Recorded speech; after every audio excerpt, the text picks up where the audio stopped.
And thanks for joining us today. I'd like to start by saying that I hope everyone who celebrates had a meaningful Easter and Passover. I'm certain that these holidays felt much different than years past. Instead of a house full of family and friends over the holiday weekend, Wisconsinites were sharing meals and making memories online and over the phone. It's another reminder that this virus has impacted our lives in so many ways, but also a testament to our resolve and resilience as Wisconsinites. The last few weeks have been a difficult time for our state. I share with you the sorrow we all feel at the illness and loss of so many of our family members, friends, and neighbors. But I also share with you a sense of optimism that we will get through this together. I remain humbled by the bravery and dedication of our critical workforce, including our healthcare workers, first responders, child care providers, public employees, and grocery store workers. I am inspired by the kids and educators of our state who are adjusting to ever-changing new normals and trying to make the best of a bad situation. Parents, grandparents, and caretakers, I know this is tough on you as well. Our educators are doing a great job, but I know that our kids often need help at home, which can be challenging for those of us working from home. I'm also encouraged by the innovation and kindness of the makers, doers, and givers of our state. We continue to hear about folks stepping up to donate blood, sew masks, and make face shields, and about communities banding together to help one another. Because that's how we will get through this, folks. Together. Everyone has to do their part. We're now well into the fourth week of our Safer at Home order. The science tells us that right now the most effective way we can keep COVID-19 from overwhelming our healthcare system is to continue to practice social distancing so that we can slow the rate of infection. So not only is this the right thing to do from a health and safety standpoint, but it's the only way we will all be able to get back to life as we have known it, as our businesses, our schools, our places of worship, and even with our family and friends. We are starting to see Wisconsin flattening the curve, which means that Safer at Home is working. We talk a lot about flattening the curve. It's a phrase most of us have never heard of up until a few weeks ago. Folks, it's actually pretty simple, and here's what you need to know. When we talk about flattening the curve, we're talking about fewer people getting sick. We're talking about less of an impact on our healthcare systems. We're talking about saving lives. We're talking about your neighbors and coworkers and friends and family. We might even be talking about you. These are the lives we will save if we continue to flatten the curve. This is about more than the number of positive test kits our labs process. We're talking about people. Folks who want to attend their kids' graduations or see their grandparents blow out birthday candles or just play a game of euchre with their neighbors tonight. And yes, for now, some of those events may have to happen virtually because we're staying at home and practicing physical distancing. But with Safer at Home, we have fewer infections, fewer confirmed cases, less strain on our hospital system, and more happy events to celebrate. Because Safer at Home is saving lives and keeping Wisconsin healthier than we would have without it.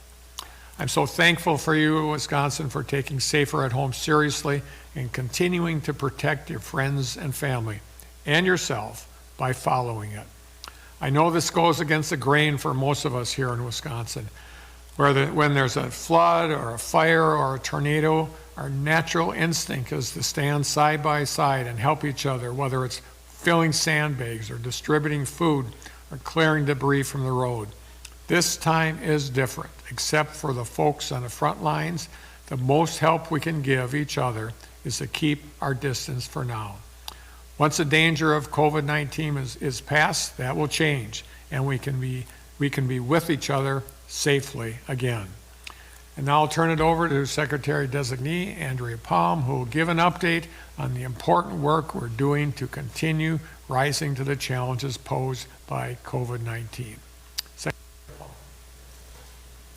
Thank you, Governor. Good afternoon, everyone, and thanks for joining us again today.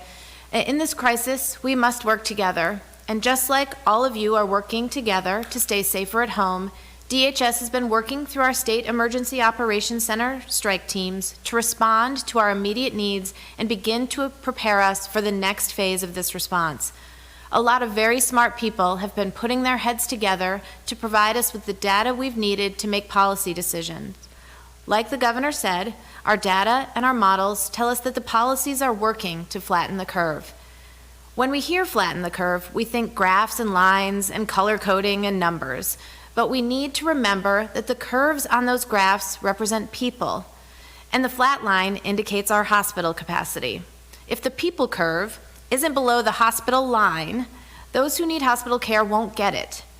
Flattening the curve means we can treat all those who need hospitalization, and it means saving lives. As part of this effort, we've increased the contact tracing capacity of local health departments to follow up with people who have tested positive for COVID-19, making it possible to better track the virus and check in with others who have been potentially exposed. Policies like physical distancing and safer at home have made it possible for our local health departments to increase the percentage of cases they reach with contact tracing and decrease community spread. And we will need to continue to significantly expand our contact tracing capacity to effectively manage this outbreak moving forward. This is another reason that building our lab capacity is so key during this crisis, and we will continue to focus on increasing testing moving forward. In fact, we have 23 active labs running COVID-19 tests in Wisconsin today with a daily lab capacity of 3,886 tests. The more effective our safer at home and physical distancing policies are, the more effective our testing is at reaching people who need it most. And moving forward, our expanding capacity will work hand in hand with our contact tracing efforts to facilitate our ability to actively and aggressively manage this pandemic. And for those with symptoms or who have tested positive, we've opened 2 self-isolation sites and provided guidance and blueprints for local communities to do the same. These facilities will continue to be a critical asset as we further ramp up testing and contact tracing by providing places for safe isolation and quarantine to reduce community spread. While it's not enough, personal protective equipment continues to come in through the PPE donation and buyback program, and that PPE continues to be distributed to first responders. Working with the Army Corps of Engineers and local leaders, we have scouted sites to build out Wisconsin's healthcare system capacity. This will include alternative care facilities on the grounds of the Wisconsin State Fair and at the Alliant Energy Center in Madison. An alternative care site needs staff to run it, and hospitals and clinics across the state will also need more staff during a potential surge in cases. This is why we've launched the Wisconsin Emergency Assistance Volunteer Registry, as Governor Evers announced last week. If you're interested in volunteering, please visit the website weavrwi.org to learn more and to sign up. Wisconsin needs you, and we are so grateful that you will be volunteering. So let's get to our daily numbers update. As of today, we have 36,769 negative tests, which is an increase of 853 over yesterday. We've 1 county reporting cases for the first time, that's Green Lake County. There are now 3,428 confirmed cases of COVID-19 here in Wisconsin, which is an increase of 87 cases over yesterday. I know it can sound discouraging to hear an increase in these numbers, but it is important to know that we have actually seen a decrease in the exponential growth as a result of safer at home. We are flattening the curve. Our number of COVID-19 hospitalizations is 993, which is an increase of 19, and this means that 29% of people who have tested positive for COVID-19 in Wisconsin have been hospitalized. Our total death has now reached 154. We know this is a difficult time for everyone in Wisconsin. It is true that you are safer at home, and it is true that safer at home is saving lives, but that doesn't make it easy. That is why we also have teams working on community resilience, working to provide you with the tools to deal with stress and adversity, and to bounce back from these challenges.